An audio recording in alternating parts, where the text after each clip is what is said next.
Well, good morning, everyone, and welcome to the first meeting of the new Scrutiny Committee. For those of you who were on the external scrutiny, I'm sure you'll bring your experience to this newly formed Scrutiny Committee. For those who are new to scrutiny, I hope you find it a rewarding experience. The aim of scrutiny is not to be apportioning blame and focusing on the negatives. We need to ask questions that provoke debate to improve outcomes. We are effectively the voice of the public. We ask the questions they would like to ask. Essentially, the Scrutiny Committee seeks to gather evidence on issues affecting the Council and the public and makes recommendations based on its findings. That could be for a follow-up performance report, as we will see in December, with roads and building maintenance. So the challenge for you as a Scrutiny Councillor is to use your skills and understanding of the needs of the Council and local people to shape the discussions and produce change through recommendations if required. So the first item on the agenda is apologies. Do we have any apologies? We've got apologies from Councillor Brown and from Councillor Robertson. Thank you. Agenda item 2, declarations of interest. Members should declare any financial and non-financial interest they have in any item of business at this meeting, identifying the relevant agenda item and the nature of interest. Do we have any declarations of interest? No. 3, minutes. 3A, minute of the meeting of Scrutiny External Committee held on 23rd of November 2023. Can we agree that minute? Agreed. Thank you. 3B, minute of the meeting of the Scrutiny Committee held on the 13th of June 2024. Can we agree that minute? Agreed. Agenda item 4 is a rolling action log. We'll go to Mr. Curry for that. Thank you, Convener. As you said in your introduction, there are 2 reports which are due for future consideration by the committee. Those are, as you said, on roads and building maintenance. They're on track to come, so we expect those to come for the meeting in December. So I think there's nothing else to add to that, Convener. Yes, thank you. Agenda. And we'll go to Crawford, is it? Just a kind of brief overview, if you like. Thank you, Provost, and good morning. Crawford Bell, Communities Manager. Thanks for the opportunity to be here this morning at committee and present the paper on the following the public pound, and in particular the work of CVS Falkirk and the grant that they receive on an annual basis from the community service. I'm sure CVS Falkirk needs little introduction, but I'll give a brief overview of the work of the organisation. And you also have before you the report and a fairly comprehensive appendix that outlines the work of the organisation, what their performance levels are and the level of funding they receive. CVS Falkirk is the third sector interface. It provides a valuable link between communities, third sector organisations and the council. It's an anchor organisation that's main aim is to empower our communities to make them safer, stronger and far more productive than they would be without intervention. They support volunteering, social enterprise, organisational development, strengthening the governance of our community groups and looking at how those community groups feed into our Falkirk plan through the community planning partnership in particular. The third sector also comes together through forums that are chaired by CVS. They have a significant role in terms of organising and managing the voluntary sector across the Falkirk Council area. They also provide a really significant level of support to our third sector in terms of acquiring, identifying and spending funding from external funding partners. And they have a fairly comprehensive online tool that does that. But they would also do that in person, and indeed they distribute funds and manage funds on behalf of Falkirk Council on occasion as well. In the past year, we've been working very closely with CVS Falkirk, particularly in the monitoring and evaluation. We're very, very keen that given the climate of decreasing funds and pressure on resource, that we make sure that we're getting best value for what is a significant piece of funding to the organisation. What we've been concentrating over the past year is ensuring that we are providing complementary services to the council and CVS in partnership. We recognise the unique contribution that the third sector makes to the life of our communities across the Falkirk Council area. And we see the third sector interface, CVS Falkirk, as being best placed to manage, organise and report on that for us. The work of the CVS also enhances the other community development streams that we have within my service area. We have community development, community planning and community partnership. And we also have the Community Choices Participatory Budgeting Fund. And we also have the UK Shared Prosperity Fund this year in terms of the Empowering Communities grant. CVS have a significant role in helping us deliver, particularly in the Empowering Communities grant, and looking at community asset transfer as well. So we've really concentrated on making sure that those services are complementary to what the council are doing. As community development in particular has taken a more strategic focus on our priority areas and our SIMD areas, we've been working closely with CVS to look at where they can provide provision in other areas, particularly the rural areas. We're conscious that most of our areas, our priority areas, are concentrated within urban areas, and we don't want to ignore our rural areas. So CVS have significant interventions in Limerick, Slamanan, Bowness, Denny, Dunny Pace, for example. Again, that complements the strategic focus of the community development team in our priority areas. It should also be recognised that there's a number of scientific and research projects that have looked at the social return on investment and spending on communities. So, for example, for every £1 spent on a community group, there's an estimated return of £5 to £6 in added value, for example, volunteering, matched funding. And we're conscious that the amount detailed in the report, the added value to that would be significantly more if we looked at on a social return on investment basis. We do have quarterly meetings, monitoring and evaluation meetings with the Chief Executive of CVS Falkirk. At these meetings, we go through the reports they submit, and we'll look at the evidence that they provide, but we're also now using those as developmental conversations and very much focusing on 25-26. And even at this early stage, planning forward in terms of where Falkirk Council Communities team wants to provide service and where we can negotiate as part of next year's joint working agreement with CVS when we get to that point in terms of what we're asking them to deliver on behalf of Falkirk Council. So you have the report in front of you. We'd ask that you consider that and make comment. And if there's any questions, I'm more than happy to take those on the report itself. And we also have the Appendix 1, which was submitted by CVS Falkirk themselves, that details the work over the course of the previous year. Thank you. Okay, thanks very much. Just open it up for questions. Councillor Balfour, Deputy Provost Balfour. Thanks, Provost. Morning, everybody. Just 2 or 3 questions, kind of general questions. The first one is it was mentioned doing a bit of work in outlying areas such as Limerick, Slamanan, Bonnybridge, Bowness and Denny and Dunny Pace. I just wondered what kind of work that we're going to be doing in these areas, and what other areas are they looking at in the future. So that's the first question. The next one. We'll take one at a time. Okay. Thank you, Councillor Balfour. Yes, the work in those areas again would be around about supporting the third sector organisations that exist in those areas. So there'll be a number of interventions around about capacity building funding, as I detailed earlier. There is significant work up in Slamanan and Limerick around about community asset transfer at the moment as well, as we look at the strategic property review, and we have October and April deadlines this year in terms of asset transfer, the process. So CVS will be supporting the groups in those rural areas around about those areas. So governance, funding, and where appropriate, community asset transfer. In terms of where they go next, what we're trying to do is align our community planning process. So at the moment we have community action plans being developed in Camlin, one for Grangemouth, one for Denny, Dunny Pace. So we would be looking at where we plan to go next with our community action planning areas.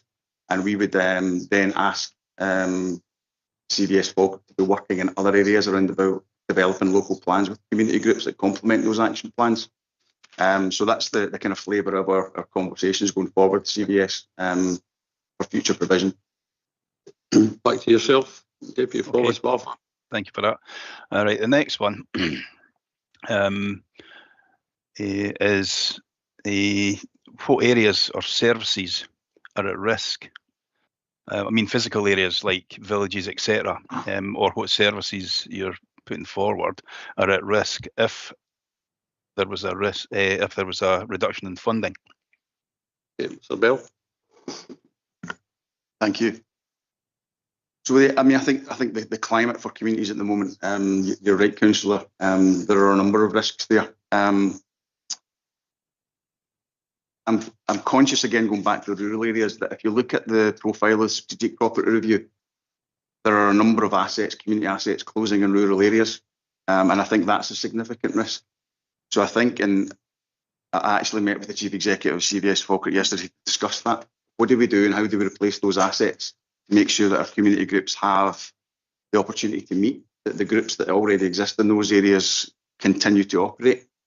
And I don't have the answer to that at the moment, but that is something that over the course of the next year we need to look at and figure out.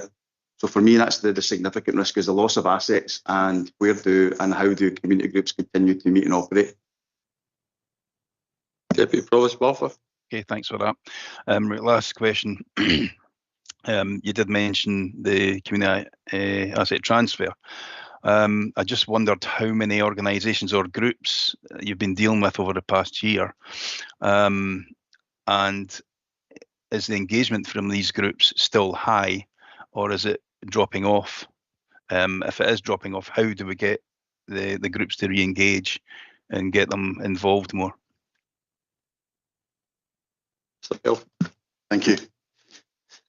I would have to say that I've only been with I've been with the council for a year, and I would have to say that one of the first things that impressed me was the approach that's been taken around about community asset transfer within Falkirk Council. I think the level of support, both professionally, technically, and through the funding that's available for community groups to consider community asset transfer is significant, and I would say probably the best that I've experienced across Scotland. So within that context, the engagement level has been very high. It's been positive. It's not to say that it's easy. It's not an easy process for community groups to switch from providing groups, opening their doors, delivering activities, to then becoming building managers and building owners.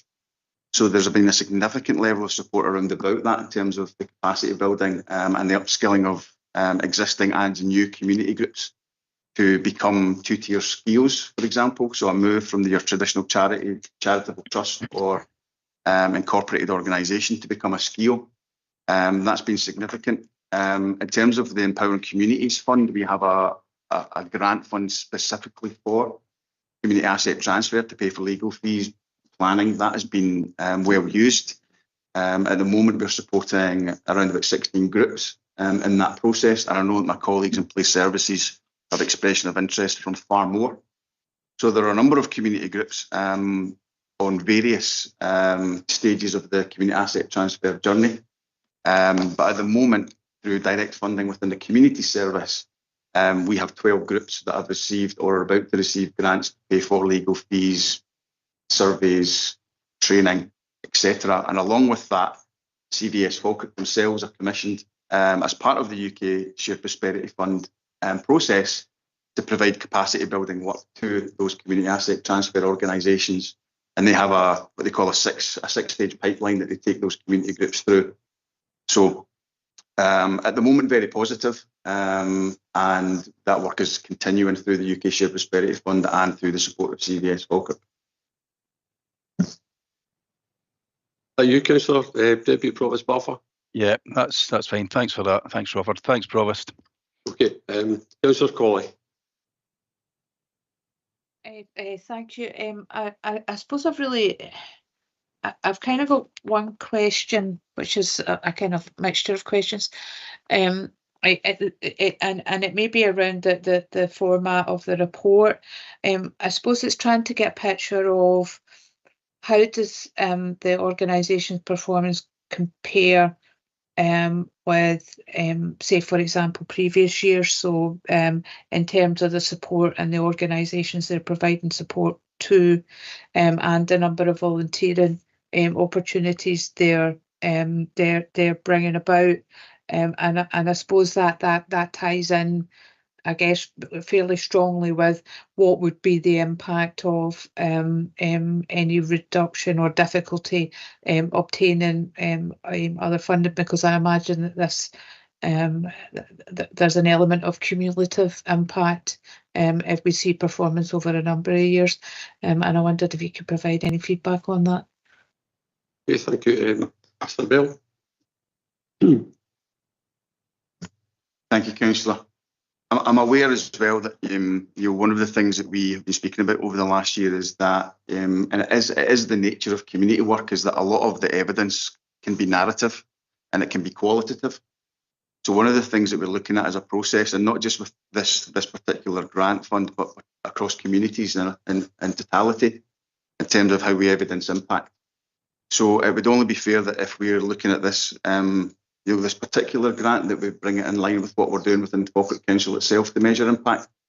And I think that's something not only for Falkirk Council communities, but across the community development sector. It is a big question about how we measure and report impact. So it is a piece of work that we have. We're conscious that it needs to be applied to this particular grant fund as well, that we start to look at the data, look at appropriate data that then the narrative then complements. So we do have to tell the stories, but you're absolutely correct, and I would agree with you in the sense that we have to look at hard data and that cumulative data. So in a specific answer to your question, we don't have numbers as per.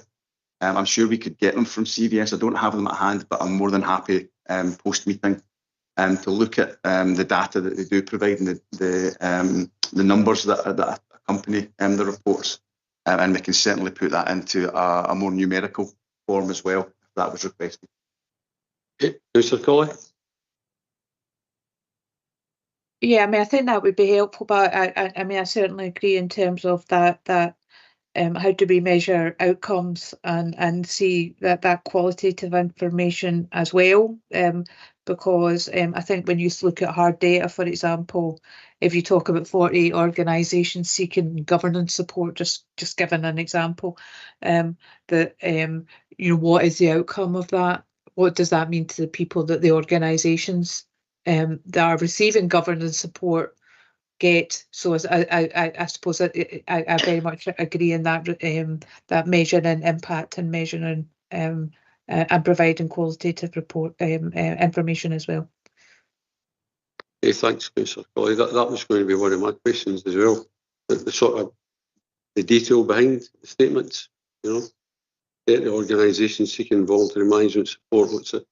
What's the detail behind it, and what's the outcome as a result of that, rather than just a statement, high level statement. It's good that you say that, but the kind of detail behind it. So maybe we'll come to that at the end of the meeting. Councillor Bennett. Thank you, Provost. Mr. Bale, I do have two questions. We all know here that the public pound must be scrutinised carefully. So does any of the services that CVS provides overlap with others? And has any work like this been undertaken by the Council or CVS to evaluate this for streamlining and transparency? That's my first question. Okay, Mr. Bell. Thank you, Councillor. Yeah, I think, as I said in my introduction, we're conscious that, as you've said, that the public pound is precious, and what we don't want to do is look at duplication. The community development team and CVS Falkirk have a very close relationship, and they would always be aware and in constant dialogue in terms of who's intervening who and providing support for which group. But I think on a strategic and a structural level, the joint working agreement that we have with CVS has to be designed in such a way that it's complementary to the work and the core work of the communities team. And that is what we've strived to do over the course of this year, and that's what we'll strive to do with the joint working agreement in any future years once we design that. And I think that's a process of negotiation with CVS, and I think it's recognising the strengths and the resources of both organisations. to make sure that through Falkirk Council and through the third sector interface, our communities are getting a rounded level of intervention. But certainly that level of detail will be worked out in the joint working agreement as we negotiate that on an annual basis. In terms of streamlining, I think what we do in communities is always respond to need. So I think that's where we would consider our resources. Where are the priorities for our communities? What are we finding out through our engagements or consultations? And what are communities asking of us, both as a council and in the work that we commission? So that's where we would streamline the work. As I've said, there's already a strategic focus within our priority areas for the council. And what we would then do, we'd look at where are the needs of our rural communities or communities out with those priority areas as designated by the social index of multiple deprivation, and where can CVS bring added value to the council's communities work through the joint working agreement. Thank you for that. That was reassuring. Just really on the back of that, do we have a map of what services our organisations provide? But not only for Falkirk Council. I mean, I do hear that in the community, and it's what you hear from people in your community is like, you know, where do they get the help for this? Where do they get the help for that? But also for the communities as well. So it's, you know, it would be good for our communities to have a map to know what our organisation actually do. And I do think there's a barrier there. So is this maybe somewhat for the future to make people aware of the services?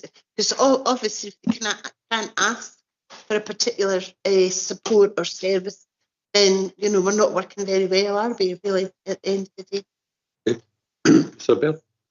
Thank you, Provost. Thank you, Councillor. No, I absolutely agree. And one of the things that we are becoming aware of is that communication with our communities is absolutely key. Appropriate communication. So giving communities the information they want in the form that they want it. CVS Falkirk do have a list of all third sector organisations across the Falkirk Council area. That's part of their database and it's part of their work to have that information. They also have their website. One of the pieces of work that the communities team will be leading on as a part of our work with the Community Planning Partnership is to better utilise the Community Planning Partnership website. At the moment that's underused and probably not in a form that is useful for our communities, but maybe for our partners. There's been a conscious decision and a piece of work commissioned within the Community Planning Partnership to change the focus of the Community Planning Partnership website to make it more community focused, to make it a bit more alive, to make it a bit more current. And any website or any form of communication is only as good as the latest form of it. So keeping it updated, keeping it relevant is important. However, I would say, and as an old school community worker, there is nothing like face-to-face communication and being in our communities. And I think a face, I think a voice, I think a place for communities to go and ask a question of is really important. Whether that's through a council officer or whether that's through a representative of a third sector organisation, I think communities being aware of where they can go and get help and where they can ask those questions on a one-to-one or to someone to get that level of personal support is also important. So it's about a range of methodologies in terms of how we update and keep our communities informed.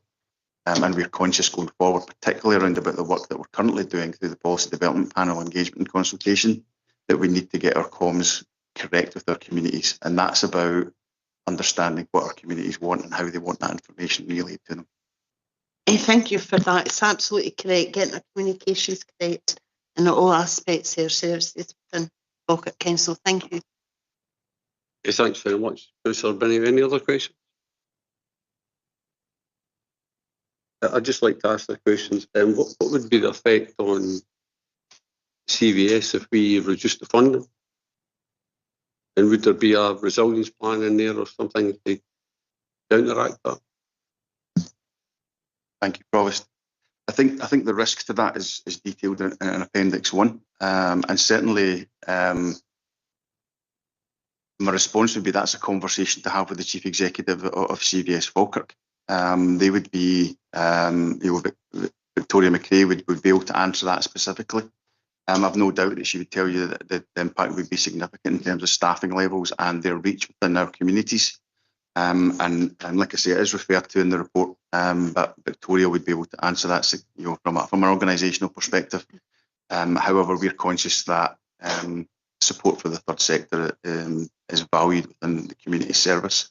And this grant does provide us provision to support the third sector through the third sector interface. So see on the Councillor Bennett touched on overlap. So you mentioned earlier on that CVS help community groups with GAT transfers. So do they liaise with the GAT team within the council?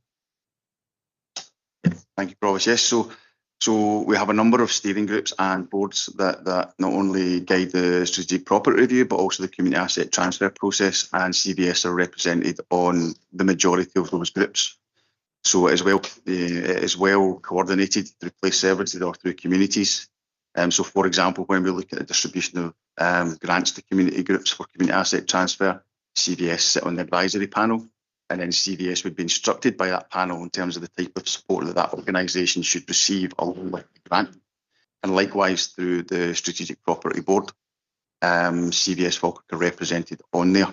And again, police services would instruct and be aware of any level of support that CVS are providing to a particular group, particularly around about the reconstitution into two-tier scales.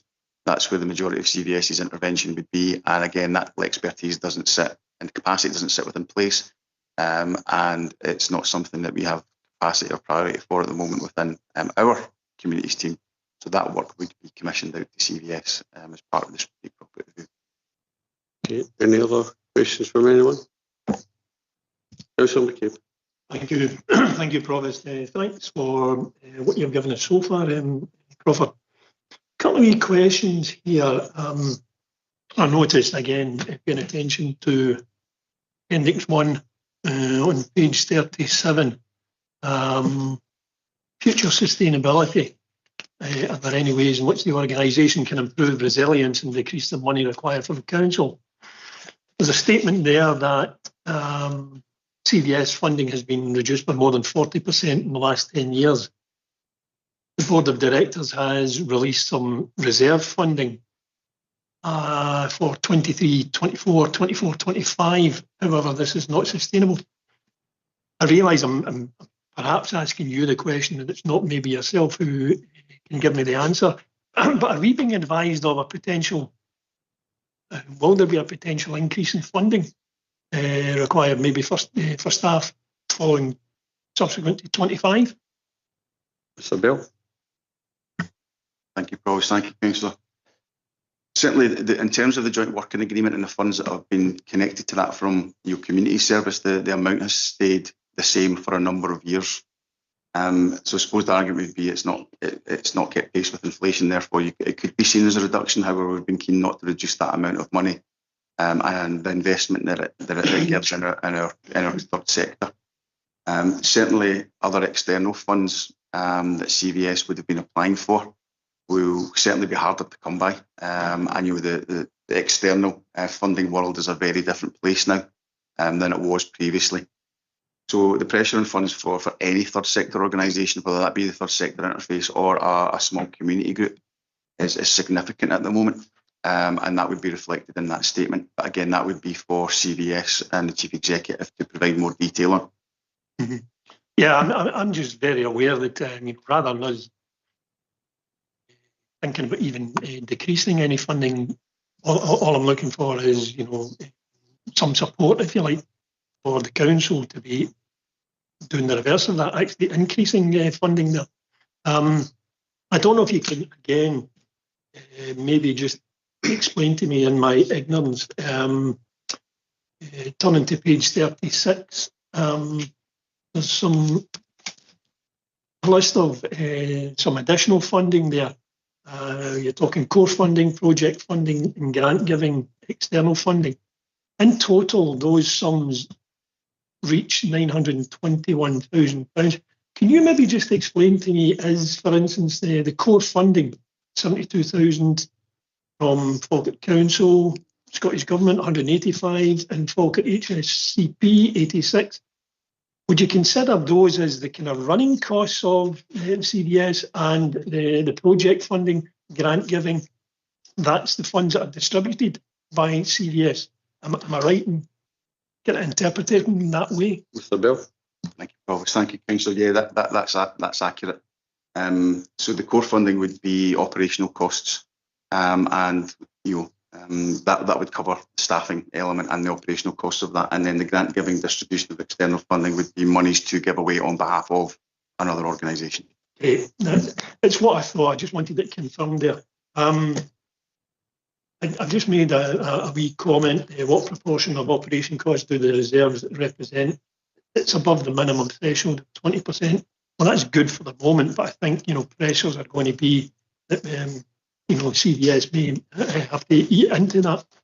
And just to add the observation, the comment from me personally in Provost, that information at page 37, what's the risk to the council if these services are not funded?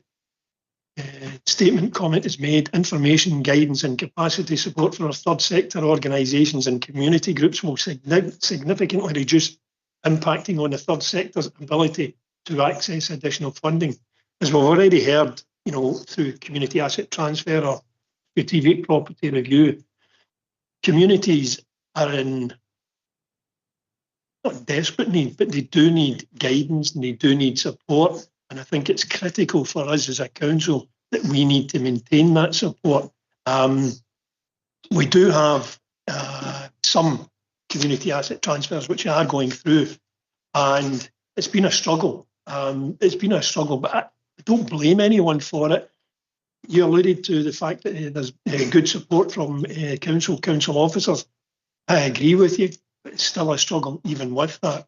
I'm aware locally, Councillor Kelly will back me up on this. Community asset transfers going ahead in Bank Knock. They almost felt as if it was there was barriers being put in their way. I realise that's probably not been the case, but that's the way that it comes across to maybe some of the community organisations. But that's why I feel it is critical that we must maintain the support. So just an observation, Provost. I think us as a council, we need to be very aware that we need to be trying to maintain the funding to organisations like CVS. Thank you. Thanks very much, Councillor McCabe. Any other questions?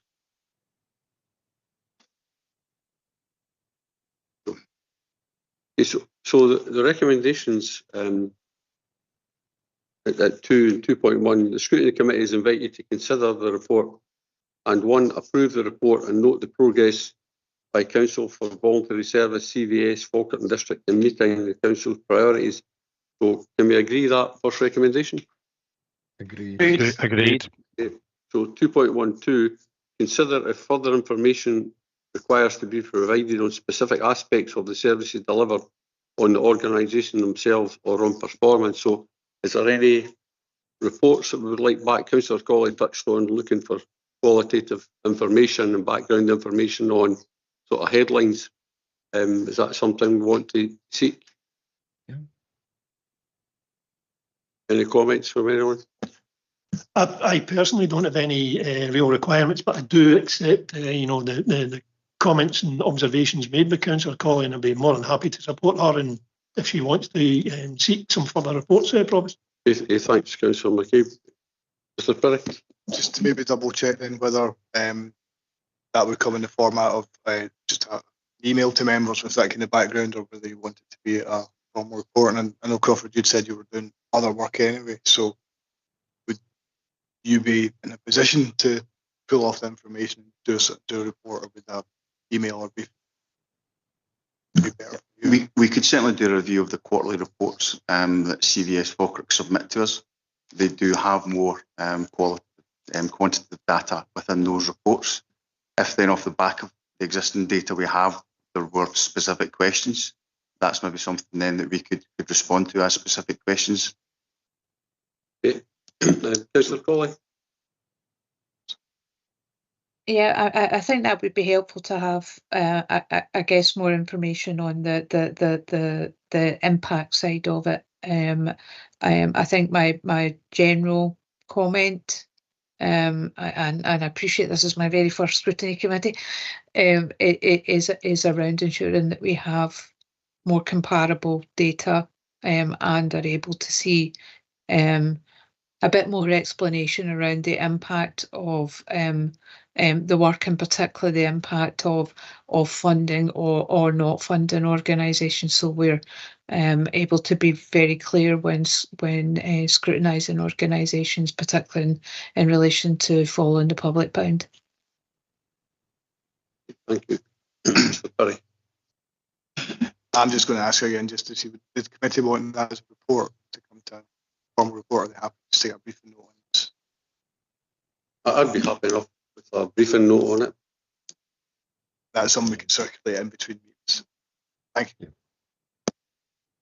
Okay, so 2.12, consider further information required to be provided in specific aspects of the services delivered on organisations themselves on performance. So we've agreed one report should come forward as a form of a briefing. So that brings to a conclusion the first new scrutiny report, scrutiny committee. So I'd like to thank everyone for their contributions and attendance, and I'd like to thank officers for coming along and presenting the report. I think it was quite a detailed report, a lot of information in it, and probably significant. And we could have a chat with the chief exec ourselves if we wanted any time with CVS. So thanks everyone for coming along. Appreciate that. Thank you. Thank you.